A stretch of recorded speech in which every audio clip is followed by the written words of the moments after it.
মাঠে ছিলেন পুরো ৯০ মিনিট, বলে স্পর্শ মাত্র ২৬ বার, ৩টি শট নিয়েছেন, প্রতিটি লক্ষ্যহীন। পর্তুগাল ১-১ সমতায় হতাশা নিয়ে মাঠ ছেড়েছে।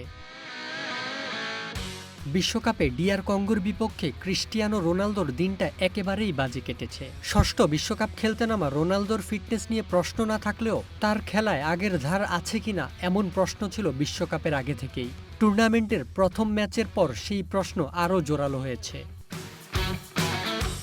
অথচ এই ম্যাচ হতে পারত ক্রিস্টিয়ানো রোনালদোর। ইতিহাসের প্রথম খেলোয়াড় হিসেবে কানসাসে লিওনেল মেসি ৬ নম্বর বিশ্বকাপে খেলার ২৪ ঘন্টারও কম সময়ের মধ্যে হিউস্টন স্টেডিয়ামে সেই রেকর্ডে ভাগ বসান রোনালদো। তাছাড়া লিওনেল মেসির হ্যাট্রিকের পর চিরপ্রতিদ্বন্দ্বী ক্রিস্টিয়ানো রোনালদোর উপর ভক্তদের বাড়তি প্রত্যাশা থাকলেও পর্তুগালের হয়ে আসরের প্রথম ম্যাচে তিনি নিজের নামের প্রতি সুবিচার করতে পারেননি। বরং বিশ্বকাপের ইতিহাসে দলীয় একাদশে সবচেয়ে বেশি বয়সী আউটফিল্ড খেলোয়াড়ের রেকর্ড গড়া রোনালদো অনেক সময় ছিলেন দর্শক হয়ে। ম্যাচ জুড়ে নিষ্প্রভ অধিনায়ক রোনালদো। ৪১ বছর বয়সী এই ফরোয়ার্ডের প্রথমার্ধে মাত্র ১৬ টাচ, এর মধ্যে প্রতিপক্ষের বক্সে মাত্র একবার। এ যেন খেইহারা বোতলবন্দি রোনালদো। বিরতির পরও নিজের ছায়া থেকে বেরোতে পারেননি এই তারকা ফুটবলার।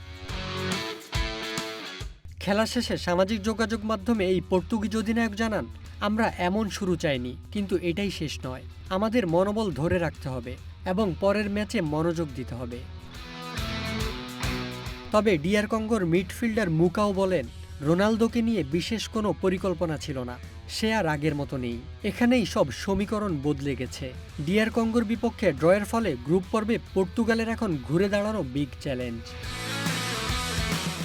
এতটা ফ্লপ ছন্দহীন রোনালদোকে কোচ রবার্তো মার্তিনেজ কেন আগেভাগে তুলে নিলেন না, সেই প্রশ্নই এখন ভক্তদের মনে।